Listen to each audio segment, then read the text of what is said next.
Thanks for being so patient with me. I guess this is just going to be a series of 15-minute videos. This doesn't usually happen to me, but tech guides. I forgot to make offerings to the tech guides today. So this is a white candle, which is used for stress and for cords and for just everyday clearing. Now this is a green candle. This is used for if you pick up on foreign energies. And so the reason why you want to use green is because green and black are colors that these energies don't like. They also don't like white. So if you can have those colors, those are good ones to use. Now with these, if you're going to hold the candle, hold it near an open window if you're doing like a real actual extraction. Especially if you're doing this for another person. Then take the candle out and bury it with a prayer. This is like if you want to perform an actual like shamanic healing on another person. The last one is the most intense one, and this is a black candle. This is for like actual possession situations. With this, you're actually holding it upside down when you burn it. You want to let it burn as quickly as possible because when you're working with that level of intense negativity, you want it like out of view and away from you as fast as possible. Burn it near a window, once again, so it doesn't get back into the house that's open. This is if you're actually working with another person to do a healing. And then definitely bury the tip of it, the part that you're touching, in the ground with a prayer. Because in these traditions, there's a belief that Mother Earth digests all negativity.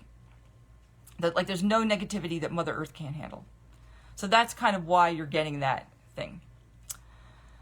So thank you so much for being patient with me and my tech difficulties.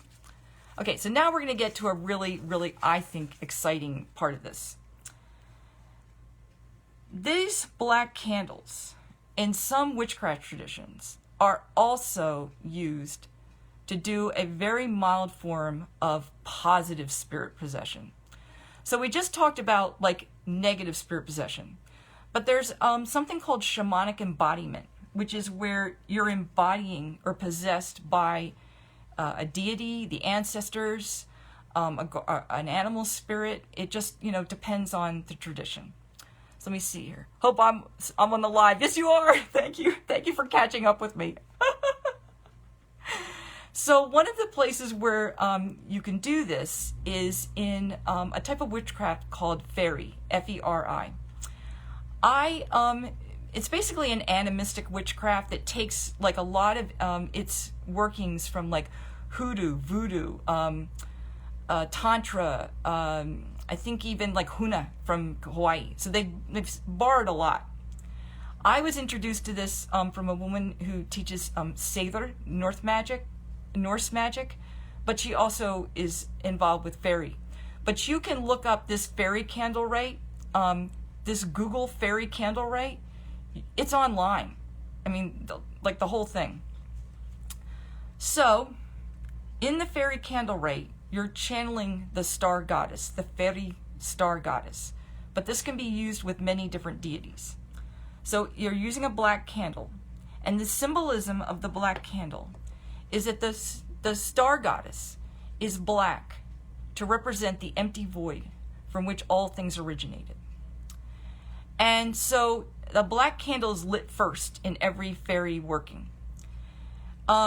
And so the first thing you do is, and this will be familiar to anyone who's who is in shamanism, animism, or Curanderismo, anyone who's ever done a soul retrieval. In fairy, they believe that there are multiple souls. And so these souls have to be cleansed and aligned first. So in other words, you don't want to go into like a spirit possession situation with energy that's messed up. So after this happens, then the candle is lit and you say sort of an invocation. And then what you're doing is that the practitioner's energy is going to be held by the candle.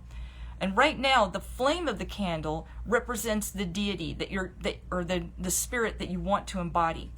And so through a process of breath work and invocations, you're actually swapping your consciousness and bringing in the consciousness of the deity. You're breathing that in. And so after you do that, you merge with the deity. So then, like, their hands become your hands, all that kind of thing. Everything that happens when, for any of you who've done that, it's like channeling. So you can divine with oracles, like cards or runes. I've been able to journey this way, where a deity took me on a journey, so that their hands become my hands, their voice becomes my voice. When the magic is complete, you basically re-exchange your energy for the goddess energy through breath and through an invocation. And and through the candle kind of being blown out and like breathing in the exhaled candle. So basically, this is a very, like, it's a deceptively simple way of working, but it works. I've been able to do shamanic journeys this way, divination work. I'm studying, so I have not as much experience as some people do. But this is a real way of doing something with a candle that is like real spirit possession. I mean, it's pretty amazing that it can be done this way. It also, and this is an exciting way, it allows you to work long distance with people, which in a time of virus and COVID is, you know, kind of a nice thing to be able to do. Catlin, hi. Hi, Jacqueline. Hi, Kirsten. Okay, so let's see where we're at right now.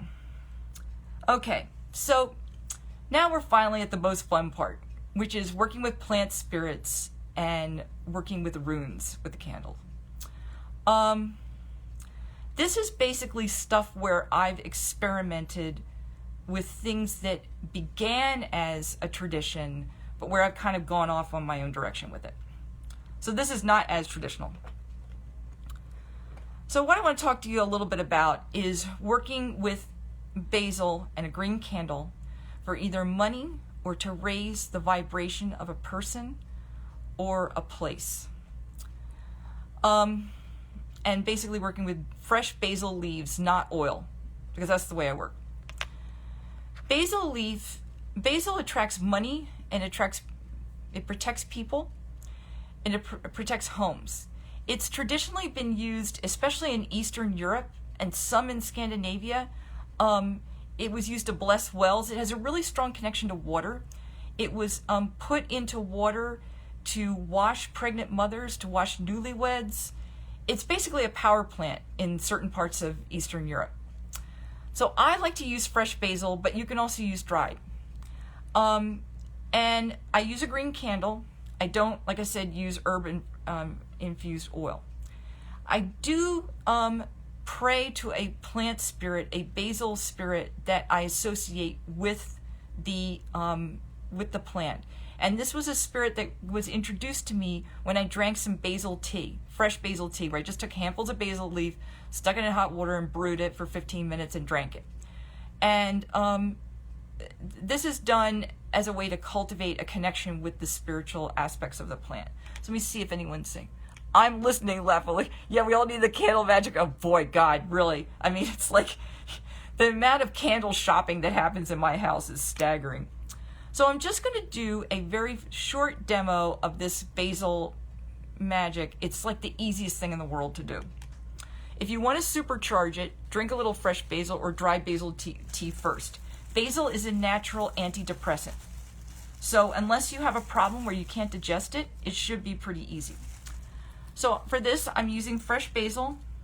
I'm going to make 2 piles. One, which is just a very large leaf, and then just another one, which is a separate pile. So I'm going to take my candle, and this working, I'm asking for positive energy and blessings and money for everyone who's watching or who will watch. So I'm just going to take the leaf, the essential oils are on the leaf, and just wrap it. And this is really all you have to do, because those essential oils in basil are so strong, they just come right off. And if I tried to smell it, I would be able to smell it. Now this is the interesting part. This is a little strange. You're going to take the second handful of basil. Basil, like mint, is one of those herbs that does better when it's crushed. So you just want to take it between your hands and just crush it like this. Then I take my candle, I breathe in my intention, I'm seeing the basil spirit in my heart, and then just blow it. And I was taught that breath is a powerful way of working, so that's one of my ways of doing it. Then you just light the candle and you're good to go. If I'm really stuck financially, I might do this a couple of days in a row. But I've always had positive results from it. It's also really good for when you get heavy energy in your house. I live in an apartment and I have no control over, I have control over my apartment, but I don't, what the neighbors are doing or whatever. So it's like, this is a really good, useful thing for people who live in apartments, condos, things like that, where they don't 100% have control over their energy in the house. So let's see here. I have a beautiful basil plant at home too. Oh yeah, it's one of those lucky plants. In Curanderismo, there's a tradition that certain plants grown in the house actually help the house or help manifest certain things. And basil's one of them. So yeah. Now, I also pray to the plant spirit. So yeah. Now, I do drink the basil tea in order to connect with the basil spirit. I also pray to it and say thank you. That's just part of how I work with any plant spirit. But it's interesting that this is a cultivated one, and I don't usually work with cultivated plants. And it works perfectly well, and it's great. Dried basil, you can do the same thing, except that what you're doing is rolling it and imagining that the dried basil flakes are like money or good things that are stuck to the candle for whoever's the person is. This is definitely being incorporated in a regular cleanse practice. Thank you so much. Oh, awesome. Great. Wonderful. Yeah, thank you for sharing like all this stuff. Yeah, some people don't like basil tea because it can be a little heat producing. So just do it if it feels good to you. Like holy basil, sometimes people prefer. I like it because I like heat producing herbs, and there is something amazing about doing one of these basil candles and lighting the basil. It's like my whole energy lit up afterwards. So it'll be interesting if any of you decide to try to do that. And like I said, I don't use oil. It's not like I have a problem with it. I just have never worked that way. Okay. So now the second thing is that I want to talk a little about is rune candles. I've used rune candles for a couple of different reasons. One was the pandemic. One was wildcat strikes. And I've used them just in general for my own connection to deities, or for prayers for peace or things like this. Now, runes are considered to understand a little bit about the Scandinavian traditions, writing is magical to them. So any kind of writing or any kind of symbols are magical. So that's why there's so many of these like staves, like what Mario was talking about. And that's why there's also like this weird debate in academia about whether the runes are like letters or whether they're magic. They're kind of both. That's why it's so hard to make a decision. Packaged basil leaves in the veg section, will they work? Yes, absolutely. Absolutely. You don't have to grow your own. I mean, growing your own is really cool, but you don't have to. Totally. They've worked for me. Is probably good for your insides for warming your art. I just feel like I think it's also got a health benefit, but it's definitely, it's thought of as an antidepressant. So yeah, I think I like those mint family plants, like, holy basil and mint and stuff like that. So I have like the least experience with Scandinavian and Germanic magic, but it's something I'm using, and I'm learning about. So basically, while in Iceland, they started arranging them into like the runes into these like really complicated sigils that like Mario was talking about. In other places like Sweden, they basically incorporated runes into a couple different ways. Sometimes they would write out a magic spell in these books after the Norse period. These magic books called black books. They were like grimoires, basically. And they would make like maybe the first sentence of the spell in runes. It usually was done for divining. And part of the reason why they think they did that was because they didn't think other people would be able to read it. So it was kind of done as a protection thing. Also, sigils are used a lot, and I'm going to show you one in a minute. There's a lot of evidence during the Viking period that Elder Futhark runes, the runes that we associate with, like the Ralph Blum runes, that those were put into actual inscriptions as a way of like connecting to deities, like or for asking for something, like the harvest or protection or things like that. So like even though people will tell you that there isn't like that there's a lot of skepticism about whether runes were used for magic, there's actually a lot more evidence than it looks like there is. So the way I started out with runes is my ancestors came to me, and particularly one ancestral guide, and he started basically sending me messages through runes, through like things like runes I would see in the branches of trees, or like in cracks in the sidewalk or things like that. And so I started meditating on those particular runes and using those in my magic and in my offerings, and I started getting somewhere with it. So that's kind of how I started learning the runes. So there's Scandinavian candle magic is actually part of the Scandinavian folk tradition. And like in Scandinavian candle magic, if you're going to make a symbol of any kind, like a rune or anything, and Iceland, they do this too, you take the blood from your little finger and you paint it onto like a piece of paper or wood or whatever. That's like one way of doing things. But another way is candle magic. And in the candle magic, sometimes, like there's this one that this woman did at Neefire Wellness, where it's just a spell to work with connecting with the forest, and you just use a red beeswax candle, and the part that has to do with writing is you write your name in the beeswax candle 3 times. So like that's the sacred part, is that the writing itself is sacred. So now let me show you this love spell real quickly, because it's kind of fun. I'm not going to do the love spell, but this is one of the ones that you would write in blood.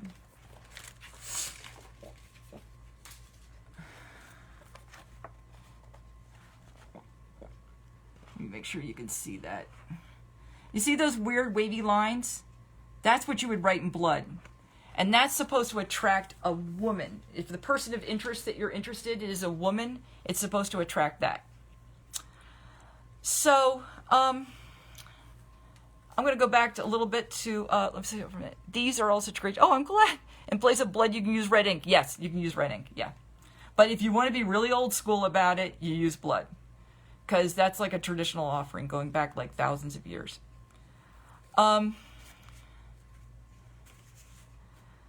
So in rune magic, you're relying on the rune's ability to connect with beings or energies associated with each rune to create results. And so my knowledge of runic magic is very limited.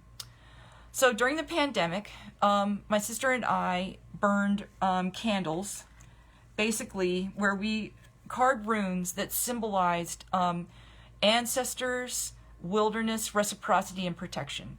I did this because I was trying to get at the underlying causes that were allowing the pandemic to exist in the first place, which was a lack of protection for the environment and for human beings through like basically deforestation. So I carved them in this votive candle, and I'm trying to see if you can actually see one of the runes, and I don't think you can. Usually you can see them, but you can't. Yeah, there's one there. You can see like an X. The one that kind of looks like an X, that's the protection rune. I mean, the partnership rune. That's a rune about reciprocity, among other things.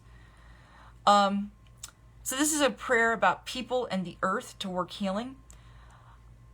Because it was like a collective working, I didn't really notice that much success in terms of like, it didn't like get rid of the pandemic. In fact, in my zip code, the pandemic was really intense. But what did happen was that we were very fortunate in our apartment complex so far. We've been, and my family noticed the difference when I didn't burn the candles. So like if I kept burning the candles, they felt safer and it was better for them. So that's sometimes like in a collective working, I just look for like, what can I notice? Like, does it make a difference between doing it or not doing it? That's the only thing I'm looking for at first, if the problem doesn't magically, So then the next thing I worked on, which was the wildcat strikes for essential workers.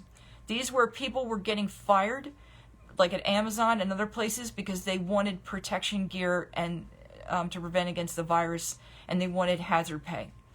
So basically, if they started organizing, sometimes they were getting fired. So I did runes for reciprocity, because they were so important to the economy. They were keeping the economy going, and for protection, and burned those. And it did actually, like when I burned for specific strikes, it actually just happened to work out that those strikes were successful.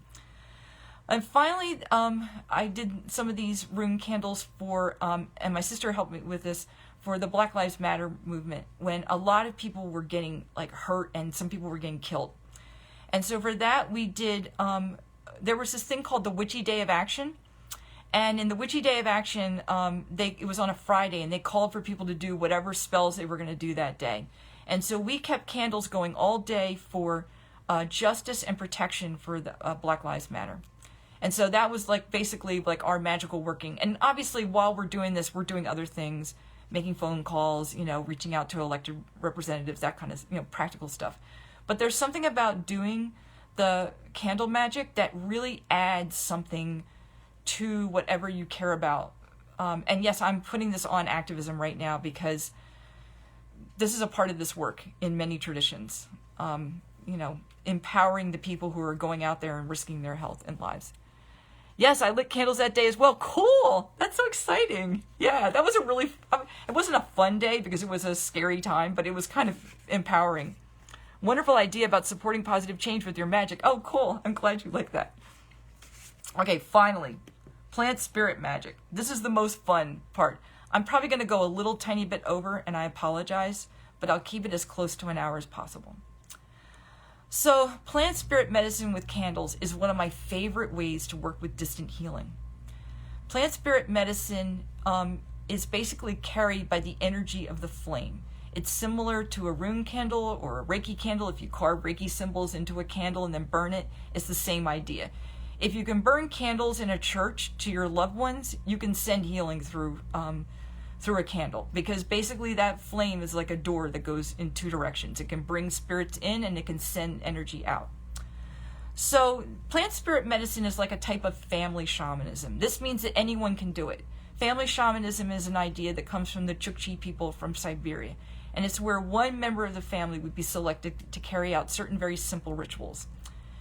So what it involves is a journey into the other world, where you get to know an edible plant that you're close to or a medicinal plant that you're close to. Why? Because you're going to need to eat a piece of it or drink it as a tea first. In fact, in many herbalism traditions, you do what they call in the Amazon diet, where you drink an infusion of one herb every day for like a period of weeks, because you're getting to know, like, that plant has to get into your body, it has to work on every part of your body, and then you get to know it that way. And if you're an herbalist, you already knows. So basically, you're journeying into the other world. Now, Harold Roth, who's a plant magic guy, he believes also that if you can grow a plant and it's edible or medicinal, it's giving you permission to work with it. Just in case that's interesting to you. So like I said, you want to eat the plant, a small amount of the plant, or drink it as a tea. And then you can also carry it in a pouch if you want and add to that while you're journeying. Or you can, like the woman who does plant spirit healing, Pam Montgomery, when she was studying nettles, she made like a bracelet out of nettles. Now you want to journey to the other world, and you're meeting the plant as a spirit, and you're also trying to the next step you're going to do is you're going to receive a song. Now you can journey to the other world to receive a song, or you can rattle and basically whistle and receive a song that way. Once you have that song and you know it, the plant spirit will come to you and work with you. As long as you say thank you and leave offerings and have a respectful relationship, that plant spirit will work with you. So when you're seeing that plant, the plant spirit comes very close. And when the plant is close to you, it comes into your heart and you can blow it, the same way I did with the basil one. Also, you can blow a prayer, or you can touch the candle to your forehead or to your belly, heart, and third eye first. So I'm going to try this once again, and I'm going to do this with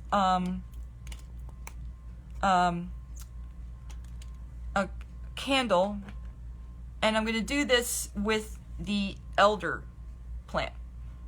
This is the elderflower. This is my little bag. So, first thing is blessings, release of grief for anyone who's feeling grief.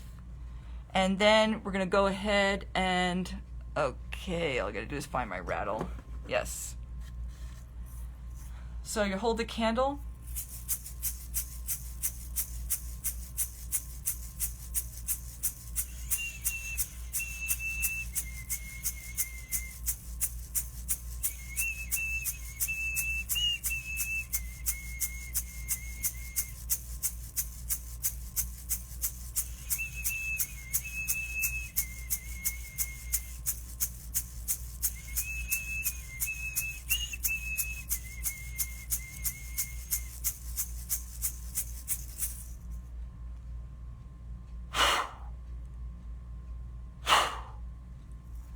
Okay, now you just very simply light the candle and burn it. Easiest thing in the world. The hard part is getting the candle, the plant spirit relationship in the first place. Everything else about it is easy. Then the energy just goes off and burns until the candle is completely done. Now, the fire directs the plant spirit energy to, and you can use this on yourself also, or others. The plant spirit energies, like elder, has helped me many times. It obviously helps with immune stuff, but it helps with releasing things, with grief. It's a very gentle energy. Rose is like a heart healer and an immune healer. Basically, I use rose if I don't know much about the situation. Like if I'm doing a distant healing for someone and it's really complicated and I don't know what's going on, I'll use rose first.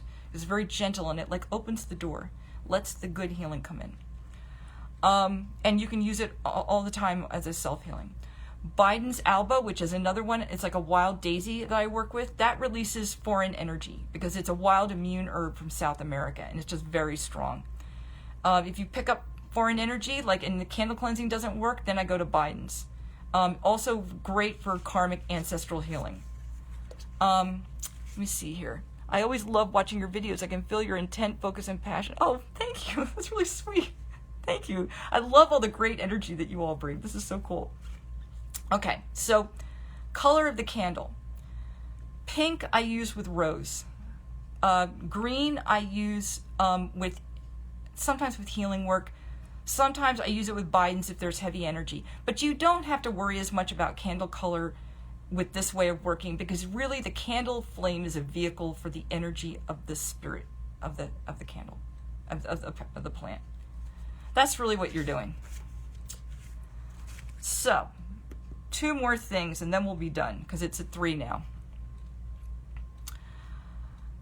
I love doing this, and as you can see, plant spirit healing is one of my favorite things to do. So, after I'm done with this final live stream, I will be posting a free gift opt-in, which is basically written and video instructions for journeying to the plant spirit, hunting for a plant spirit song, and then a video and written out way of, step by step using plant spirit healing with a candle for healing. So I'm going to walk you through like the whole process. All you have to do is select a plant that's edible or medicinal that you can drink or eat. That's all you have to do. So I really hope that that this process serves you. It's been a real blessing for me, and I hope it helps you all. Also, this is the exciting part. I am going to award my free copy of the PDF, The Star Allies, and it goes to Catlin. Thank you very much. And thank you all for watching live. I've loved all your comments. I'm also giving away, in the spirit of fun and carnival, a free half-hour session to work with me. If you are interested, all you need to do is just indicate in the comments that you're interested in a free session, and I'll enter you into the raffle. I'll be announcing that later on as the summit is going on. So let me see. Thank you. Oh, cool. Thank you. And last but not least, if you enjoy any of this type of work, if you enjoy journeying or other type of animistic practice, I'd love for you to join our Patreon. For $1 a month, you get stuff like this. You get to see the free gift before other people do. And we also offer classes that are only for either people that I coach or the Patreon members, because I know that you have a certain level of skill. And so I can teach more advanced stuff that way. So I hope to see all of you again. I'm definitely going to go through and answer the questions. Many blessings to all of you, and have a good day.